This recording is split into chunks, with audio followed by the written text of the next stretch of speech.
Yap at Radyoman Jane Martin para sa RMN DZXL.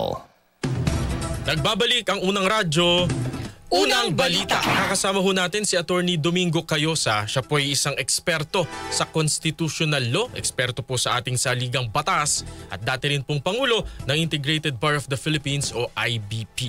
Good morning po sa inyo, Attorney Cayosa. Si Zander po ito at si Jane. Good morning! Good morning, Zander and Jane, at magandang umaga po sa nakikinig at nanonood sa inyo. Apo, at maraming salamat din po, Attorney, sa inyo pong pagpapaunlak po sa ating programa para po sa ating mga tagapakinig at tagapanood. Kahapon po ay nag-convene ang Senado bilang impeachment court laban po sa para po sa mga impeachment cases ni Vice President Sara Duterte. Pero prior to that, sabi po ni Senate President Jesus Escudero, parang sinisisi po niya ang House of Representatives dahil ibinigay daw sa kanila ilang panahon na lamang bago magtapos ang 19th Congress. Tama ho ba yun? Yung kanyang sentimiento na bakit sa amin nyo ibibigay ang burden, kayo nga tong umupo dyan sa impeachment cases ng ilang buwan? Actually, correct naman na sinubmit o final ng House of Representatives yung impeachment complaint nung last day nila, but 2 days before yung adjournment nila sa kanilang original calendar. Opo. So, but hindi rin maaring sabihin na inupuan ng Kamara yung impeachment complaint sapagkat bilang prosecutors, trabaho din ho nila na imbestigahan at saka titignan kung yung mga complaints na fina-file sa kanila may basehan, may ebidensya, may matibay na argumento bago sila mag-file. So yun ho ang ginawa nila. Hindi ho naman ang trabaho ng House, basta may nag-file, i-forward mo, parang messenger ka lang, i-forward mo kaagad sa Senado. Hindi ho. Kasi discretion din ng House of Representatives na suriin. Totoo ba? Meron bang ebidensya? At ito ba ay an impeachable offense? So yun ho ang kanilang ginawa.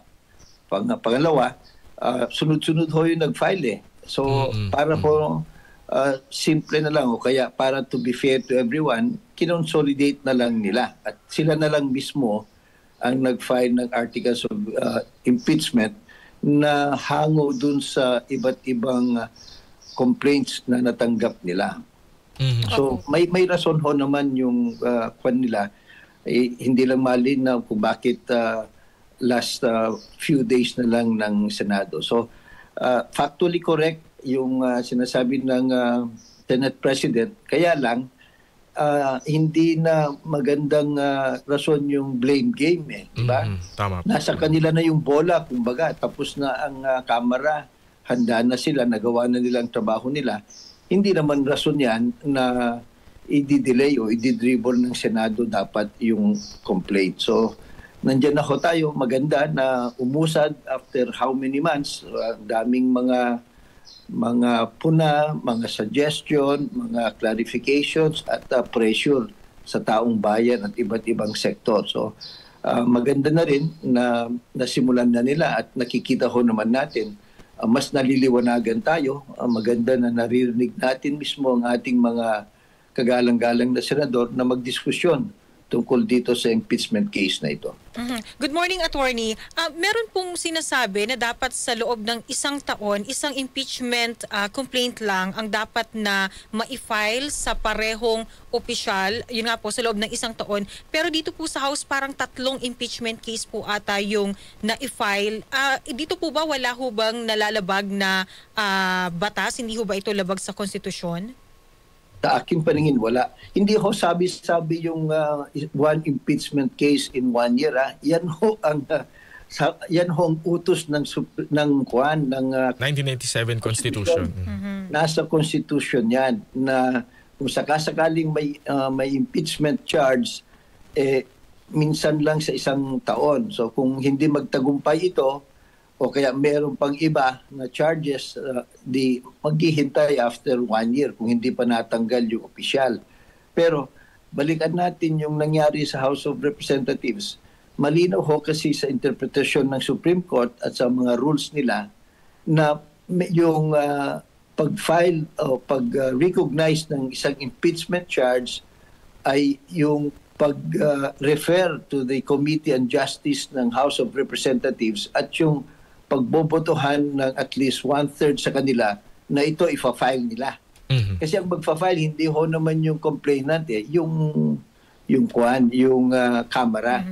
So ang nangyari ho, yung mga naunang final ng mga iba't ibang complainants, hindi ho muna refer sa Committee on Justice, hindi pinagdebatihan, hindi nila kinonsolidate muna nila at ang kanilang pinagdesisyonan yung huling consolidated impeachment complaint. So iisa lang ho ang na-file so far. Opo, parang technically alinsunod pa rin sa konstitusyon kasi isa lang naman yung na-file. Correct, tama ho yan. At na-interpret na rin ho yan ng Supreme Court na kahit napakaraming mga final na impeachment complaints, iisa lang yung impeachment charge. Yan yung dadaan sa mababang kapulungan at susuportahan ng at least 1/3 na boto. Iisa lang ho naman yung sinuportahan nila. Ang ginawa nila, kinonsolidate nila sa lahat kasi mas maganda ho yung ginawa nila para sa ganun mas simple at hindi magulo. Okay. Kahapon po, attorney kayo si Senador Bongo ay nagmosyon na i-dismiss yung pong impeachment complaint laban nga po kay VP Sara, pero parang napagkasunduan po na inamyandahan po yung kanyang motion na yon ni Senator Judge Alan Peter Cayetano. Ang nangyari po, ibabalik sa Kamara yung articles of impeachment laban kay VP Sara. Pwede po ba to or nangyari na ba to before?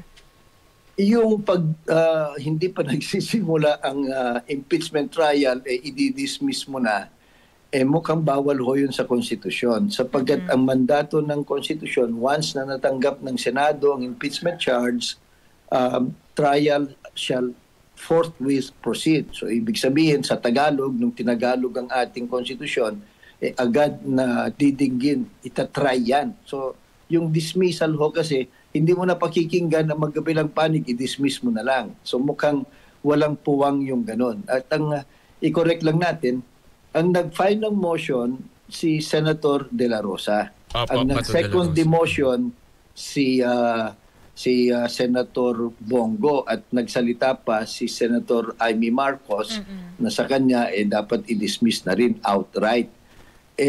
Hindi ho yun sinuportahan ng mga kasamahan nila. Kaya nga, para lang ma-accommodate yung mga concerns na rineraise niya, ang naging compromise na. So, hindi ho pumasa yun. Hindi ho na-dismiss. Ang naging paraan na lang para mag-move on sila, maisulong yung suggestion ni Senator Alan Peter Cayetano. Wag na nating i-dismiss ito, yung concern mo tungkol dun sa constitutional requirement, ipa-certify na lang natin sa mga congressman na ganun nga ho yung ginawa nila. Pangalawa, sabi rin niya, pagdating ng 20th Congress, House of Representatives, kailangang sabihin din nila na gusto nilang ipagpatuloy ito. So malinaw ho na hindi kinatigan yung unang motion ni Senator De La Rosa na i-dismiss outright. Kasi nga, tama naman yung puna ng ibang senator. Unconstitutional yan. Hindi pa natin naririnig ang argumento ng magkabilang panig, dinidismiss na natin. Correct, oo. So maganda ho yung nangyari.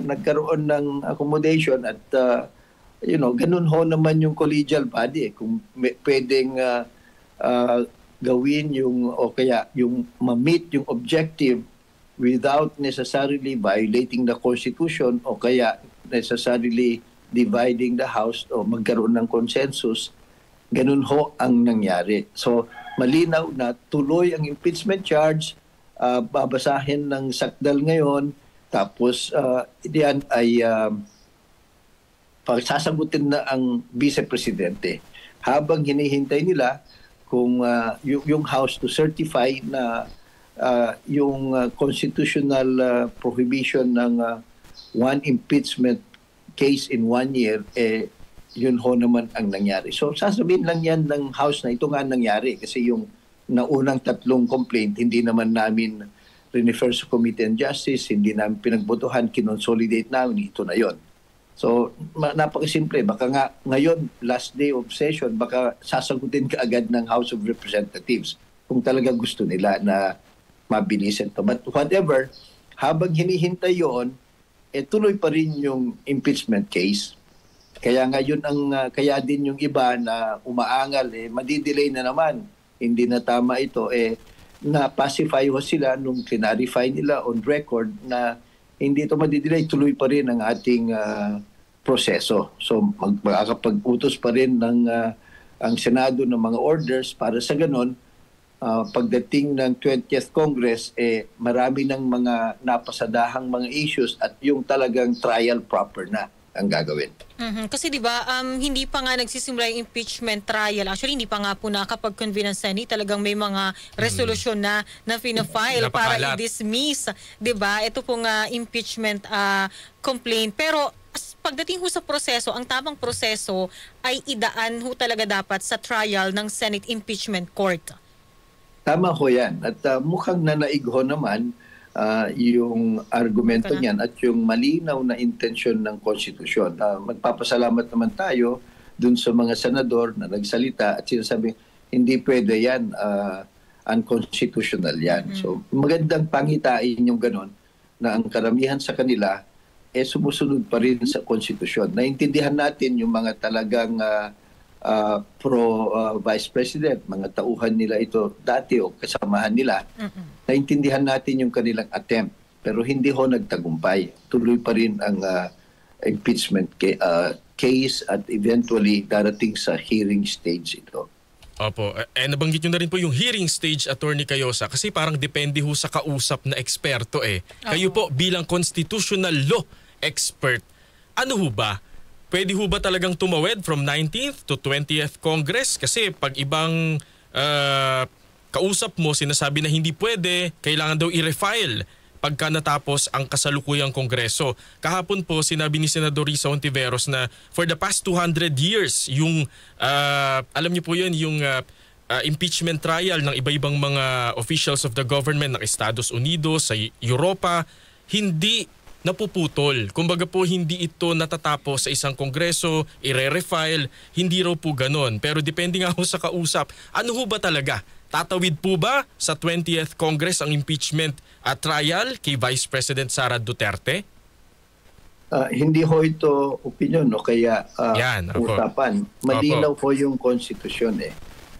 Maganda sana na yung ibang nagsasabi ng ganyan, na basahin nila yung records ng Constitutional Commission. Sapagkat doon malinaw po na dinisenyo ang Senado na continuing body. Hindi ho yan nag-e-expire pag natapos ang termino ng 12.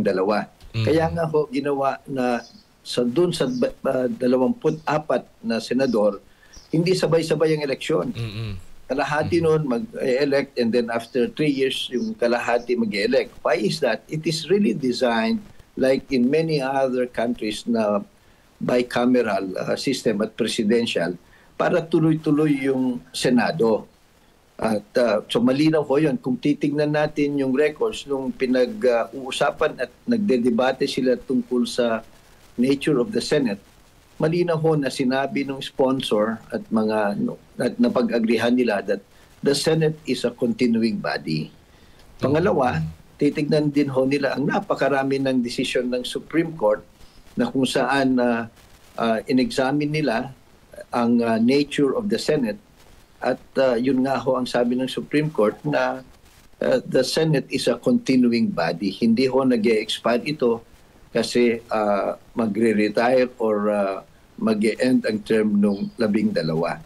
So ito napakalinaw ho yan. Pati ho yung rules nila malinaw na kung hindi nila matapos, itutuloy ng susunod na kongreso. Kasi hindi naman bago lahat yan. May maiiwan na datihan, kumbaga. Plus, nakarecord ho naman lahat yung mga ginagawa. So yung mga ano din ho nila na Paano naman yung bago? Hindi na nila alam kung anong nangyari. Hindi nila ma-observe ang demeanor. Kalokohan ho yun. Kasi ngayon, hindi lang ho naman stenographic notes ang nakarecord. May video na ho. Opo, So, correct. kita nila. At saka talaga namang matinong, seryosong, responsibleng mga senador yung papasok. Ngayon pa lang na nanonood, nakikinig na dapat sila, di ho ba? So, yun ho. And then the other one is the practicality.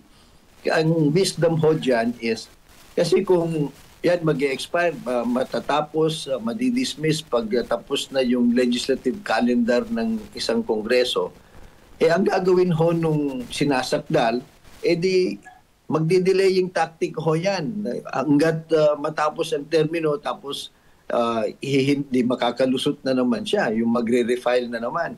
Hindi ho tama yung ganun. Kaya nga, kumbaga, nakita na yan ng mga framers of the Constitution, hindi lang sa ating bansa, kundi dun sa mga ibang demokrasya na kinopya natin ang kanilang bicameral presidential form of government, na ganun nga ho. So, meron na rin mga president. So, hindi ho naman nagkulang ng settled jurisprudence. Sana ho, basahin nila yon para maiwasan na ho yung mga kanya-kanyang kuro-kuro. Of course, it's their right, no, and privilege, lalong-lalo na mga senador sila.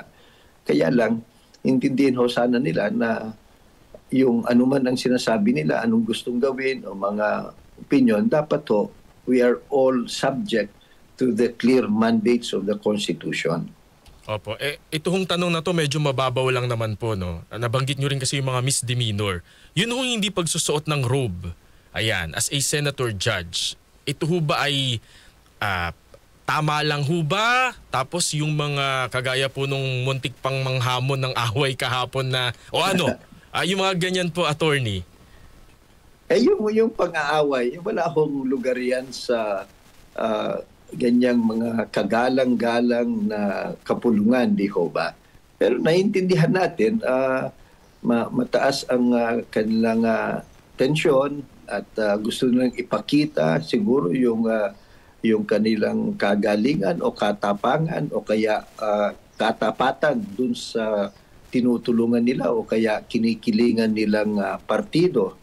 So, o kaya nature talaga nila yung ganon, di ho ba? So, naintindihan natin na kahit hindi sana pwede yung ganon, ay there's a human factor to it. Maganda nga na nakikita natin, di ho ba? Para sa ganon, makilatis natin at mag-isip-isip tayo. Maganda rin na bago ho nagkasuntukan o kaya magkaroon ng iskandalo na ganyan, naawat naman, nagpaawat naman siya. So baka pwede ring cinematic effect lang yan o kaya bugso ng damdamin kasi nagkabatian naman after that. So all is well that ends well, kumbaga. But at least, yun hong maganda nakikita natin ang asal at ginagawa o sinasabi ng bawat senador. Di ho ba maganda yon in terms of accountability of public officials? Opo. Hindi, panghuli na lang kuya, bigla ko lang naisip, gusto ko lang itanong kay Attorney Cayosa kung ano po yung masasabi nyo, Attorney, doon kay kumbaga sa paghawak din ni Senate President Cheese Escudero dito po sa impeachment proceedings. Well, so far, maayos ho naman at intindihin ho din natin na in a collegiate body, trabaho ho nung leader na magiging timon. So, he will try to accommodate as many points of view as possible. Kaya napapansin ho ninyo, nagko-caucus sila, di ho ba? So, alam naman niya yung kanyang ginagawa kasi Senate President siya. Mukha ho naman na they're making amends dun sa mga matagal na hindi umusad ang ano nito. Kasi nga, in-advance nga nila yung oath-taking nila, pati ho, nagsalita na rin siya na ito itatawid sa 20th Congress. So maganda ho yung gano'n. Yun ang kabutihan ng formal hearing kasi nga under the Constitution and their own rules, publiko ito. So hindi na ito pasikreto lang na mga usapan nila. So nakikilatis natin sila in a sense, nababantayan natin sila and the people can appreciate or condemn kung ano man ang tama o maling sa tingin natin na ginagawa nila. So far, maganda ho naman na umusad na. I hope na ganun katino in the future, kahit na ho yung iba hindi nagsuot ng robe, nanumpa naman sila bilang mga hukom. So yun ho ang importante. Kasi kung hindi ka manunumpa bilang hukom, hindi ka pwede maging hukom. Ngayon, yung robes, formality lang naman yan. Hindi natin alam. Baka gusto nyo itanong sa kanila, ayaw ba nila yung design o color? Di o gusto lang nila gusto lang nilang magpahiwatig ng kanilang saloobin na para bang protesta rin sa kanila. Di ba? Yung mga uso yan, mga black armband, mga ganyan. O naiinitan ba sila? Hindi ho natin malaman. Pero maganda sana kung nagkaisa sila.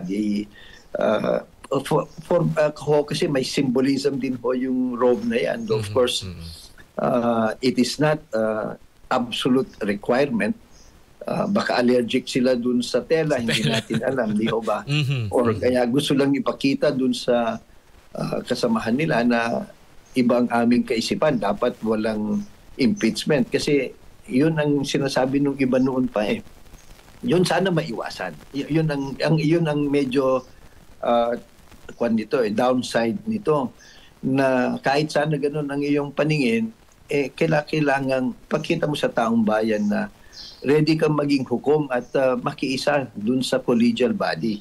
Kasi kumbaga, if you manifest too openly yung mga posisyon mo that obviously kinikilingan isang partido, baka pagdududahan ho yung impartiality mo. Sapagkat hindi ho sila politiko dapat ngayon eh.